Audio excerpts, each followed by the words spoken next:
মেয়েটি ঘুমাচ্ছিল, হঠাৎ কেউ তার কম্বল টেনে নিল। শুরুতে সে ভেবেছিল হয়তো প্রেমিক মজা করছে, কিন্তু পরে মনে পড়লো তার তো কোনো প্রেমিকই নেই।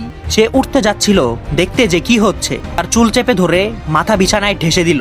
অবিশ্বাস্যভাবে দেখা গেল সে তার নিজের বাবা। বাবা এক বিকৃত চাহনি নিয়ে তার শরীরের দিকে চাইতে থাকলো। মেয়েটি এতটাই ভয় পেল যে মনে হচ্ছিল সে অজ্ঞানী হয়ে যাবে। সে ভেবেছিল বাবা হয়তো এখন ভয়ঙ্কর কিছু করবে, কিন্তু অবাক হয়ে দেখলো বাবা হঠাৎ হাত থামিয়ে সরাসরি ঘর থেকে বের হয়ে গেল। এতে মেয়েটির মনে এক ধরনের অদ্ভুত হতাশাও তৈরি হলো। পরের দিন বাবা যেন কিছুই হয়নি এমন ভান করে হাসি মুখে বসে রইল খাওয়ার অপেক্ষায়। কিন্তু মেয়েটি কিছুতেই ভুলতে পারছিল না গতরাতের বাবার সেই জঘন্য চেহারা।